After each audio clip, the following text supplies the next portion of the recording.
የአሌክዛንድሪያው ጳጳስ አቡነ ሽኖዳ ሳልሳዊ ዲያብሎስን የሳይኮሎጂስቶች ሁሉ ሳይኮሎጂስት ሲሉ ይጠሩታል።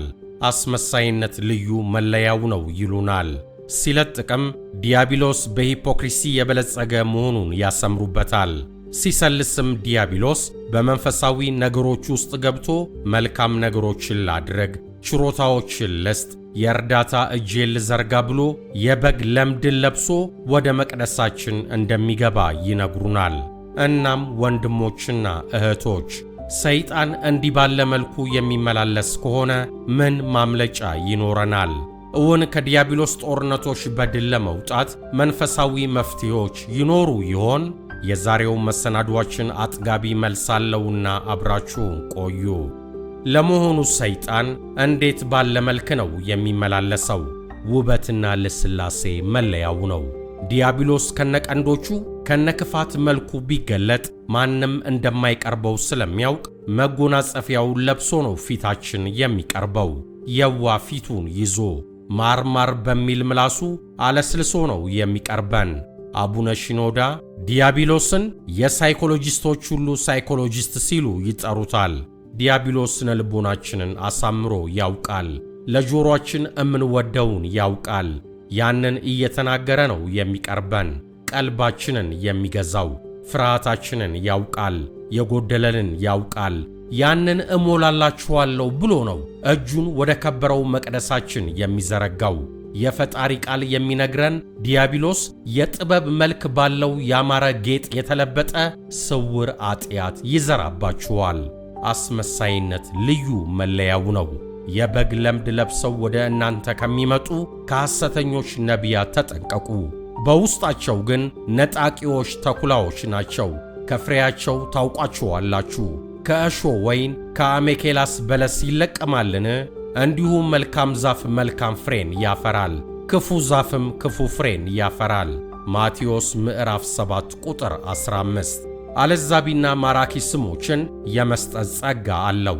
ዲያብሎስ ሰማያዊ ክብሩ ተገፎ ቢጣልም በምድር ግን የሚመላለስበት ጥበብ በእጁ እንዳለ እንዳንዘነጋ በማለት የቅዱሳን ጥቅሶችን እያነሱ ያስረዳሉ አቡነ ሽኖዳ። ከሰይጣን ስል ጭንቅላት ከሚፈልቁ የተንኮል ብልጠቶች አንዱ የሚንድባችሁን እምነት ሲንድባችሁ መናድ ጀመርኩ እያለ እየለፈለፈ አይደለም። የሆነ ውብና ተቀባይነት ያለው ስም ሰጥቶ ነው። ሲገላችሁም ሲያርዳችሁም ሲያንፈራፍራችሁም ለሁሉም ለከፈተባችሁ ጦርነት የተለየ ተቀባይነት የሚያሰጥ ቅዱስ ስም ይቀባዋል። ዲያብሎስ በሂፖክሪሲ የበለጸገ ነውም ይሉታል። የማያደርገውን ያወራል፣ የማይችለውን እችላለሁ ይላል፣ የማይኖርበትን ይሰብካል፣ ከእውነቱ የተቃረነን ነገር ሲለፍፍ ይውላል። ዲያብሎስ የወጣለት ሂፖክራት ነው። ከፍ ሲልም የበግ ለምድ የለበሰ ተኩላ ነው። በውጫቸው አምረው የሚታዩ በውስጣቸው ግን የሙታን አጥንትንና እርኩሰትን ሁሉ የተሞሉ የተለሰኑ መቃብሮችን የምትመስሉ እናንተ ግብዞች ጻፎችና ፈሪሳውያን ወዮላችሁ! እንዲሁ በውጭ ለሰው ጻድቃን ትመስላላችሁ፣ በውስጣችሁ ግን አመፃንና ግብዝነትን ቅሚያንም የተሞላችሁ ናችሁ። ማቴዎስ ምዕራፍ 23 ቁጥር 27። ሌላው አቡነ ሽኖዳ የሚነግሩን የዲያብሎስ አካሄድ እየገደላችሁ እያረዳችሁም ግን እስከ መጨረሻው የሚገድላችሁ ስለ እናንተ የፈጣሪን አገልግሎት እያበረከትኩላችሁ ነው ብሎ ያስባል ይነግራችኋልም። የፈጣሪ ቃል እንዲህ ይላል፣ በሃይማኖት ስለ መጽናት እንዳትሰናከሉ ይህን እነግራችኋለሁ። ከምኵራባቸው ያስወጧችኋል። ደግሞም እናንተን የሚገድሏችሁ ሁሉ ለእግዚአብሔር አገልግሎት የሚያቀርብ የሚመስልበት ጊዜ ይመጣል። ዮሐንስ ወንጌል ምዕራፍ 16 ቁጥር 1ና 2። ያው ሰይጣን ጥበብ እንዳልተለየው ተነግሯል። ስለዚህ ጥበቦቹን ሁሉ ሰብስቦ ዓይን ያወጡ ውሸቶችን በዜና መልክ፣ በብስራት መልክ፣ በጥበብ በምክር መልክ ይነግራችኋል። በጉዳታችሁ ሊሳለቅ ይቃጠዋል። ከቁጥር በመጉደላችሁ ይዘባበታል።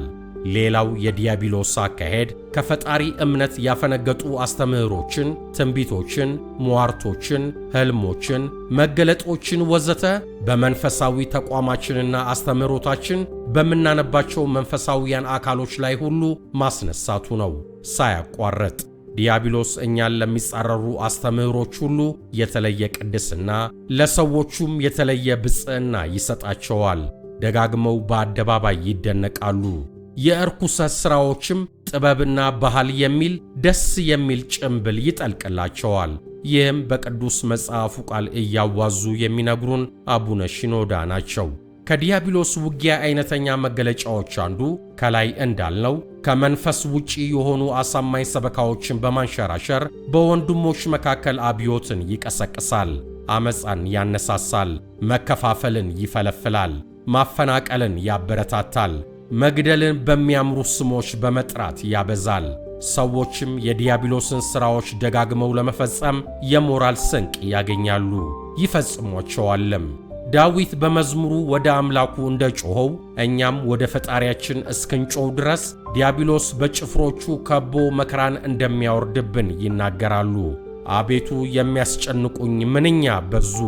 በእኔ ላይ የሚቆሙት ብዙ ናቸው። ብዙ ሰዎች ነፍሴን አልዋት፣ አምላክሽ አያድንሽም። መዝሙር ምዕራፍ 3 ቁጥር 1ና 2። ሌላው የሰይጣን መለያ አንድን ጥበብ ከሌላው ጥበብ ጋር በማጋጨት አንዱን ወይም ሌላውን የማውደም የረቀቀ ሥራው ነው። ያንን በግላጭ ትመለከታላችሁ።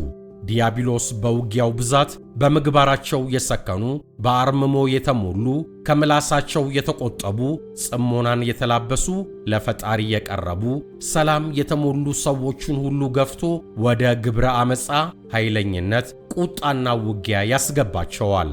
የበግ ለምዱን ለብሶ ወጣቶችን በክፋት ጎዳና ለመምራት ጥሩ አርአያና መካሪ ሆኖ በፊታቸው ይቀርባል። ለክፋት ሥራው እንዲያመቸው ችግራቸውንና ያሉባቸውን እንከኖችም ልቅም አድርጎ ይሰማል። የልባቸውን እየተናገረ ቃሉን እንዲከተሉ ያሳምናቸዋል።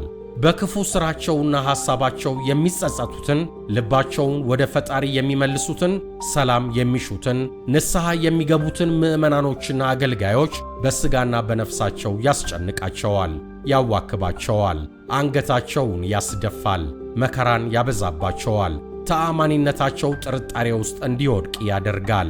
ዲያብሎስ ጭፍሮቹን አስቶ ኀጢአተኞችን ያሰራቸዋል። በመጨረሻ በጸጸት አለንጋ እንዲገረፉ ትቷቸው ይጠፋል። ራሳቸውን እንዲጠሉ፣ ሁለመናቸውን እንዲረግሙ ይተዋቸዋል።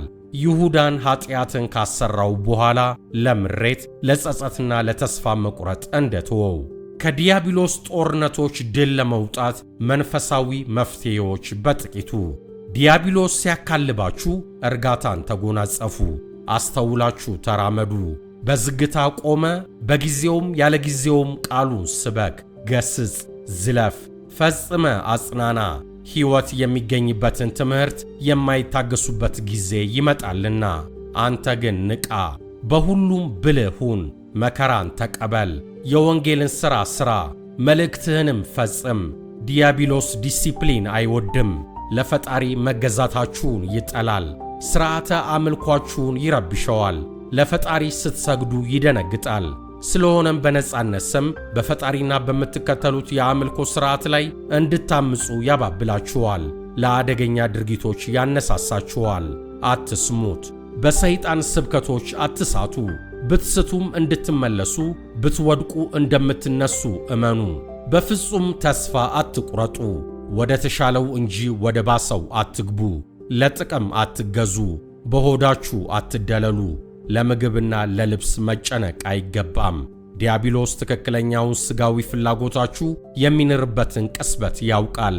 ሰዓቷን ጠብቆ ይፈትናችኋልም። ክርስቶስን ከ40 ቀን ጾም ሲመለስ ዳቦ ይዞ ጠብቆ ፈትኖታል። እናንተም ከፈተና ተጠበቁ። ከሚገባችሁና ከአስፈላጊያችሁ በላይ የሆነን ስጦታም ሆነ እገዛ ከገዥም ሆነ ከጭፍሮች እጅ አትቀበሉ። ነቢዩ ዳንኤል የንጉሡን ስጦታ እንዳልተቀበለ እናንተም እንዲሁ ያልተገባችሁን አንቀበልም ማለትን ተለማመዱ።